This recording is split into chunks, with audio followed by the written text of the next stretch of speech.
अथ द्वितीयोऽध्यायः सांख्ययोगः। सञ्जय उवाच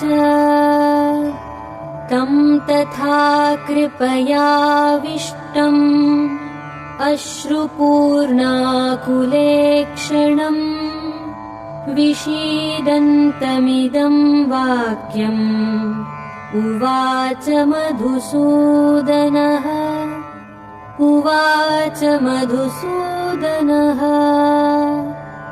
श्रीभगवानुवाच कुतस्त्वाकश्मलमिदम् विषमे समुपस्थितम् अनार्यजुष्टमस्वर्ग्यम् अकीर्तिकरमर्जुन।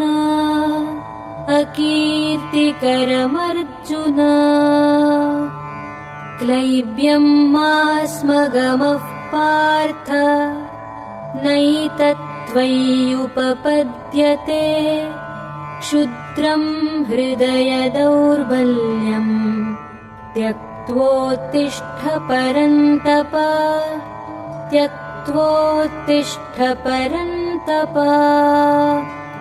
अर्जुन उवाच कथं भीष्ममहं सङ्ख्ये द्रोणं च मधुसूदन इषुभिः प्रतियोत्स्यामि पूजार्हावरिसूदन।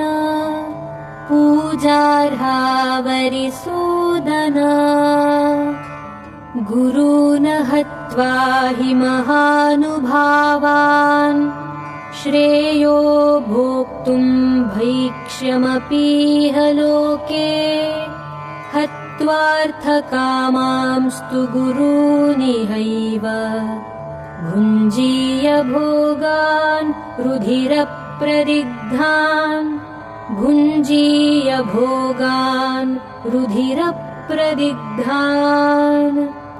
न चैतद्विद्मः कतरन्नो गरीयो यद्वा जयेम यदि वा नो जयेयुः यानेव हत्वा न जिजीविषामः। तेव स्थिताः प्रमुखे धार्तराष्ट्राः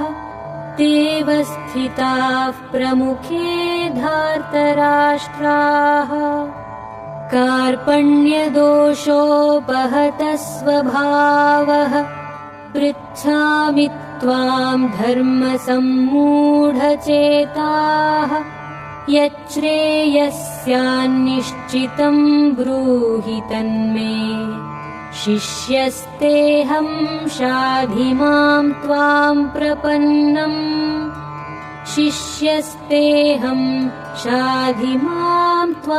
प्रपन्नम्। न हि प्रपश्यामि ममापनुद्यात् यच्छोकमुच्चोषणमिन्द्रियाणाम् अवाप्य भूमावसपत्नमृद्धम् राज्यं सुराणामपि चाधिपत्यम्।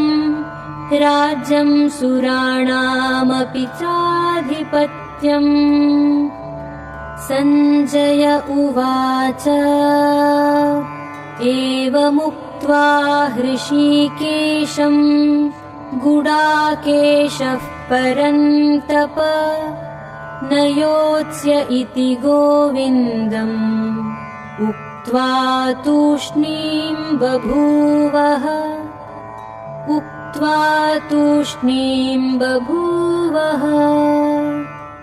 तमुवाच हृषीकेशः प्रहसन्निव भारत सेनयोरुभयोर्मध्ये विषीदन्तमिदं वचः।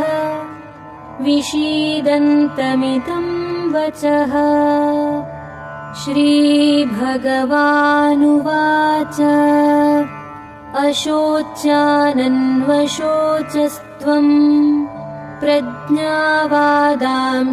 भाषसे गतासून गतासूंश्च नानुशोचन्ति पण्डिताः नानुशोचन्ति पण्डिताः न त्वेवाहं जातु नासं न त्वं नेमे जनाधिपाः न चैव न भविष्यामः सर्वे वयमतः परम् सर्वे वयमतः परम् देहिनोऽस्मिन् यथा देहे कौमारं यौवनं जरा तथा देहान्तरप्राप्ति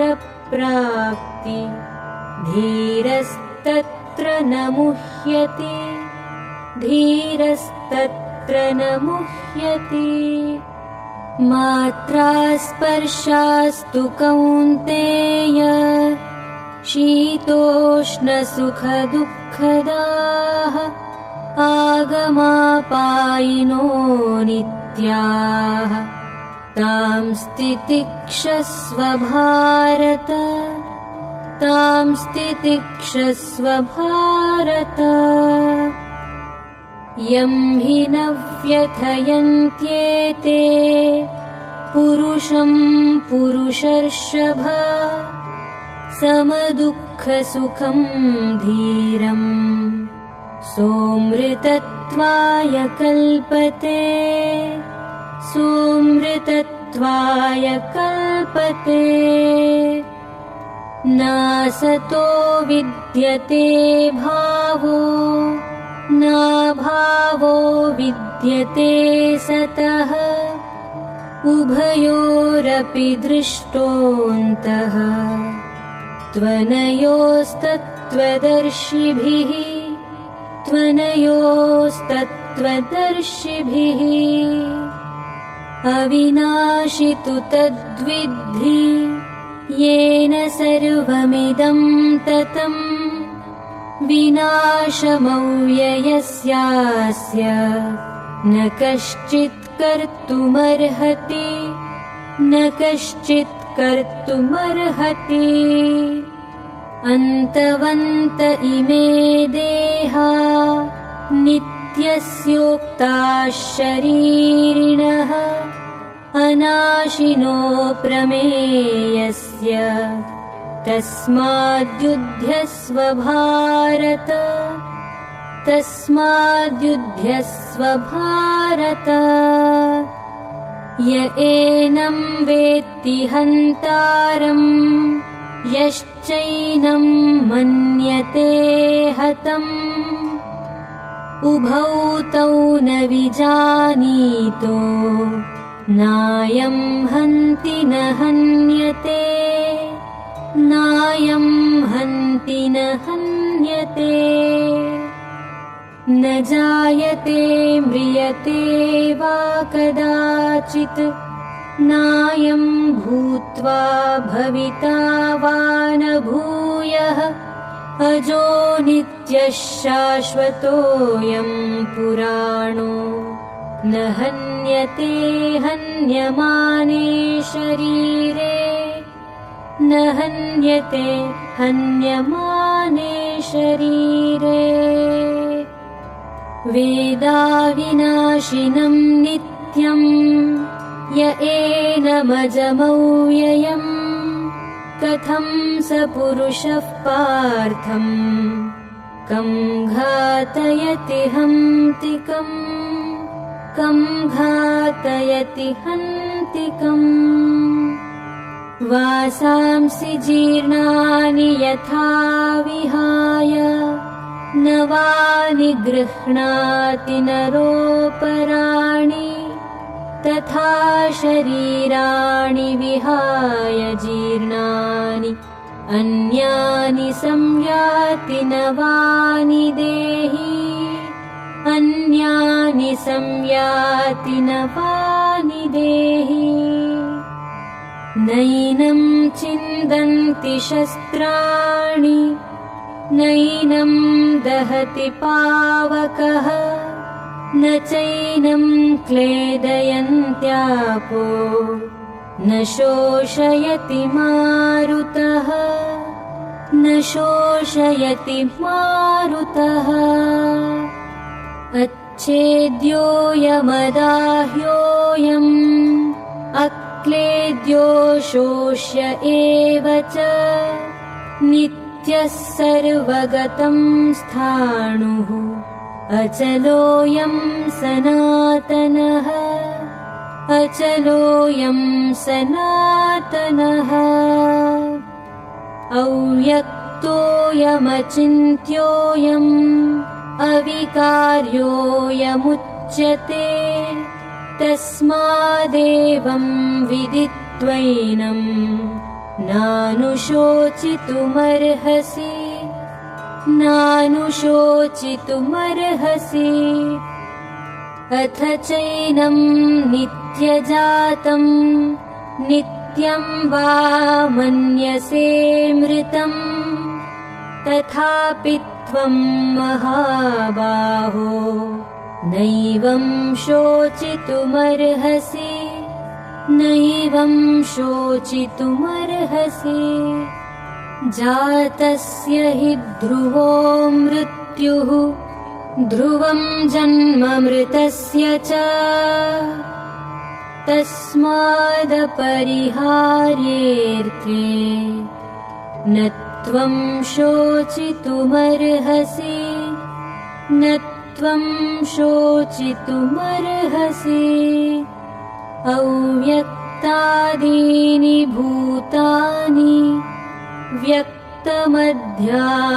भारत अव्यक्तनिधनान्येव तत्र का परिदेवना तत्र का परिदेवना आश्चर्यवत् पश्यति कश्चिदेनम् आश्चर्यवद्वदति तथैव चान्यः आश्चर्यवच्चैनमन्यः शृणोति श्रुत्वाप्येनं वेद न चैव कश्चित् श्रुत्वाप्येनं वेद न चैव कश्चित् देही नित्यमवध्योऽयम् देहे सर्वस्य भारत तस्मात् सर्वाणि भूतानि न त्वं शोचितुमर्हसि न त्वं शोचितुमर्हसि स्वधर्ममपि चावेक्ष्य न विकम्पितुमर्हसि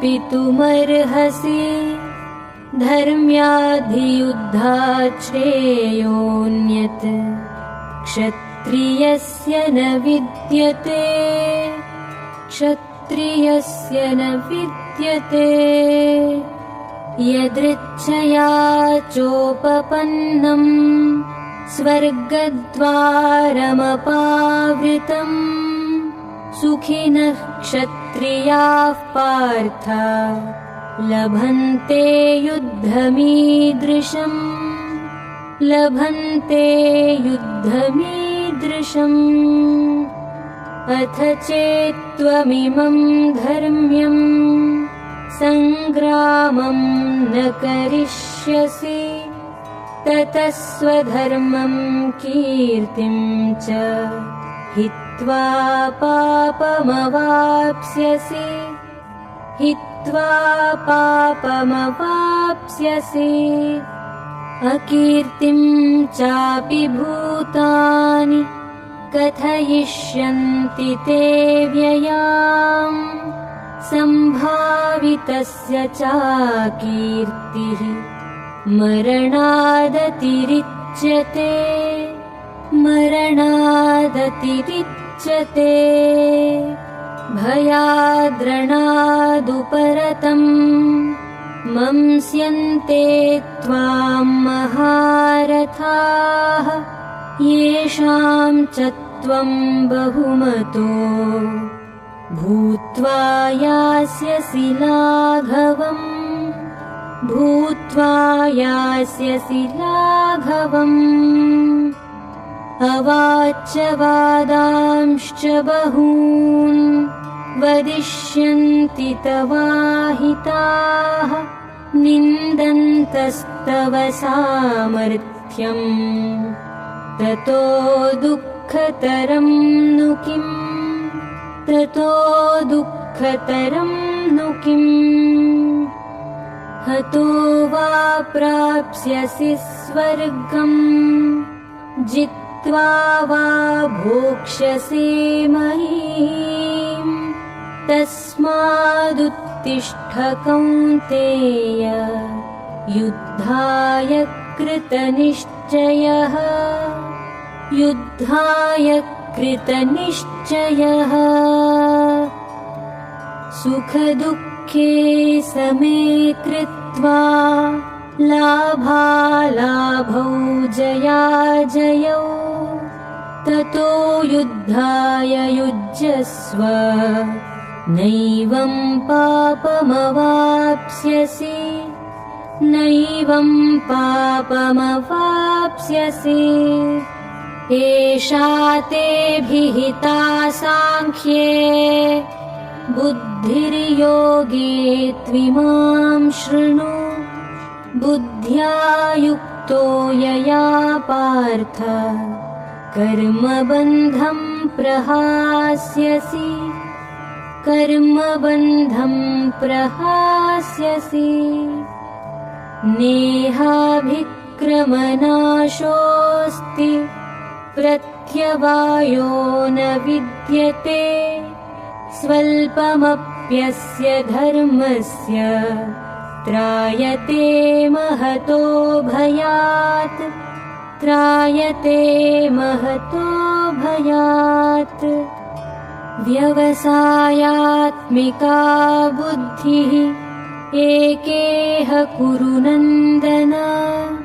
बहुशाखा ह्यनन्ताश्च, बुद्धयो व्यवसायिनाम्, बुद्धयो व्यवसायिनाम्। यामिमां पुष्पितां वाचं, प्रवदन्त्यविपश्चितः। वेदवादरताः पार्थ, नान्यदस्तीति वादिनः, नान्यदस्तीति वादिनः। कामात्मानः स्वर्गपरा, जन्मकर्मफलप्रदाम्, क्रियाविशेषबहुलाम्, भोगैश्वर्यगतिं प्रति, भोगैश्वर्यगतिं प्रति।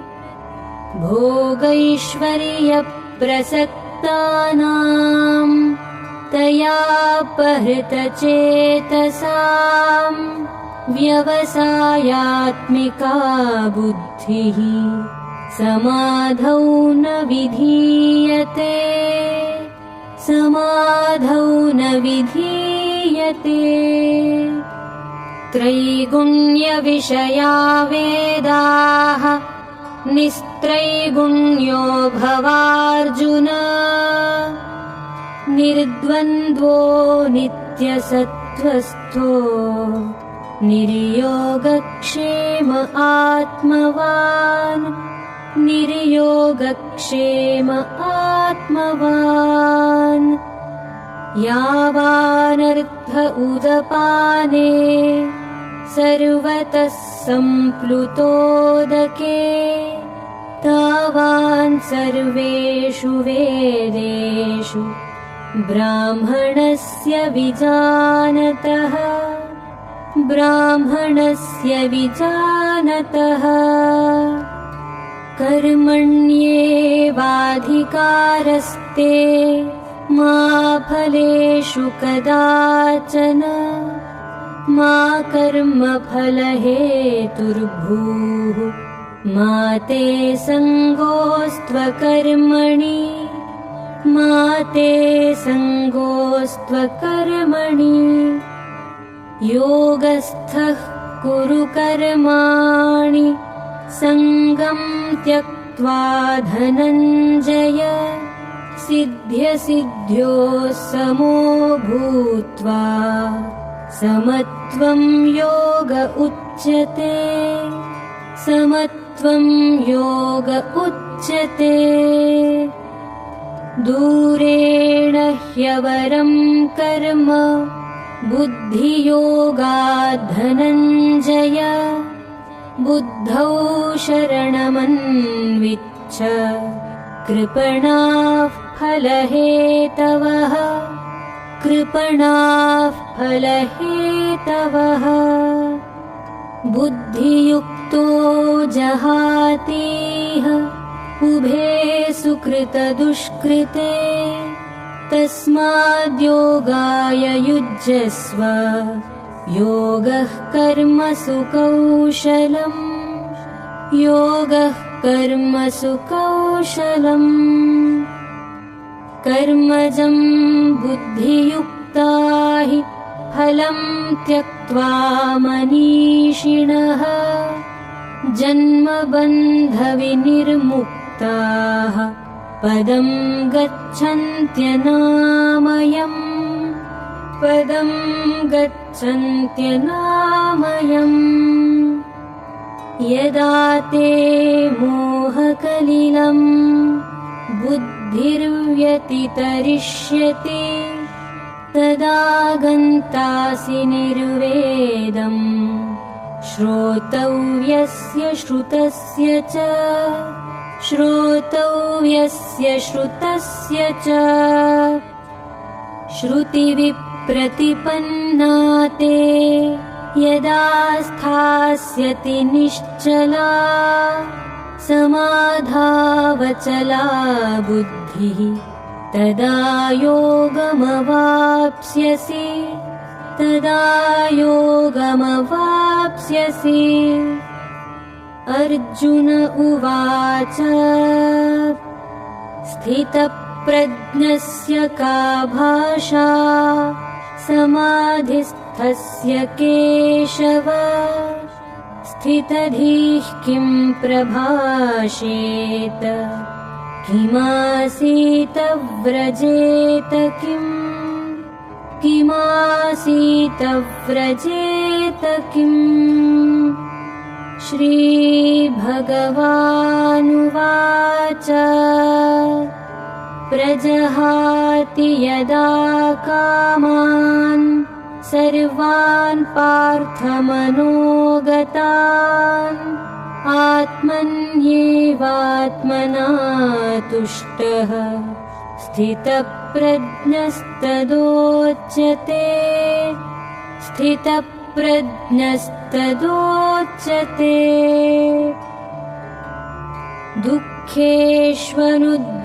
दुःखेष्वनुद्विग्नमनाः सुखेषु विगतस्पृहः वीतरागभयक्रोधः स्थितधीर्मुनिरुच्यते स्थितधीर्मुनिरुच्यते यः सर्वत्रानभिस्नेहः तत्तत्प्राप्य शुभाशुभम् नाभिनन्दति न द्वेष्टि तस्य प्रज्ञा प्रतिष्ठिता तस्य प्रज्ञा प्रतिष्ठिता यदा संहरते चायम् कूर्मोऽङ्गानीव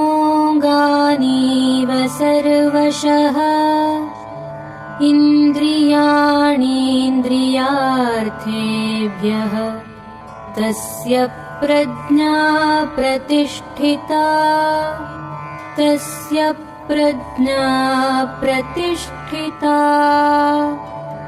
विषया विनिवर्तन्ते निराहारस्य देहिनः रसवर्जं रसोऽप्यस्य परं दृष्ट्वा निवर्तते परं दृष्ट्वा निवर्तते।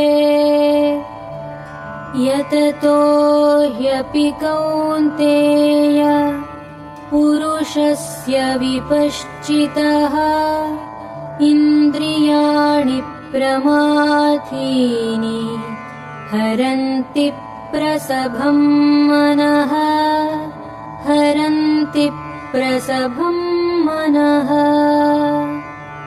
तानि सर्वाणि संयम्य युक्त आसीत मत्परः, वशे हि यस्येन्द्रियाणि तस्य प्रज्ञा प्रतिष्ठिता, तस्य प्रज्ञा प्रतिष्ठिता। ध्यायतो विषयान् पुंसः सङ्गस्तेषूपजायते, सङ्गात् सञ्जायते कामः, कामात् क्रोधोऽभिजायते, कामात् क्रोधोऽभिजायते। क्रोधाद् भवति सम्मोहः, सम्मोहात् स्मृतिविभ्रमः, स्मृतिभ्रंशात् बुद्धिनाशो, बुद्धिनाशात् प्रणश्यति, बुद्धिनाशात् प्रणश्यति। रागद्वेषवियुक्तैस्तु विषयानिन्द्रियैश्चरन् आत्मवश्यैर्विधेयात्मा प्रसादमधिगच्छति, प्रसादमधिगच्छति। प्रसादे सर्वदुःखानां हानिरस्योपजायते, प्रसन्नचेतसो ह्याशु बुद्धिः पर्यवतिष्ठते, बुद्धिः पर्यवतिष्ठते। नास्ति बुद्धिरयुक्तस्य न चायुक्तस्य भावना, न चाभावयतः शान्तिः, अशान्तस्य कुतः सुखम्, अशान्तस्य कुतः सुखम्। इन्द्रियाणां हि चरतां यन्मनोनुविधीयते, तदस्य हरति प्रज्ञां वायुर्नावमिवाम्भसि, वायुर्नावमिवाम्भसि। तस्माद्यस्य महाबाहो निगृहीतानि सर्वशः इन्द्रियाणीन्द्रियार्थेभ्यः, तस्य प्रज्ञा प्रतिष्ठिता, तस्य प्रज्ञा प्रतिष्ठिता। या निशा सर्वभूतानां तस्यां जागर्ति संयमी, यस्यां जाग्रति भूतानि सा निशा पश्यतो मुनेः, सा निशा पश्यतो मुनेः। आपूर्यमाणमचलप्रतिष्ठम् समुद्रमापः प्रविशन्ति यद्वत्, तद्वत् कामायं प्रविशन्ति सर्वे। स शान्तिमाप्नोति न कामकामी, स शान्तिमाप्नोति न कामकामी। विहाय कामान्यः सर्वान् पुमांश्चरति निःस्पृहः, निर्ममो निरहङ्कारः स शान्तिमधिगच्छति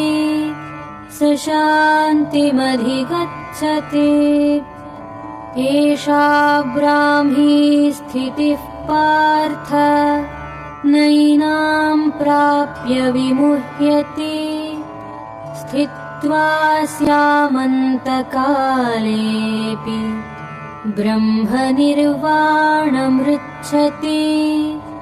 ब्रह्मनिर्वाणमृच्छति। ॐ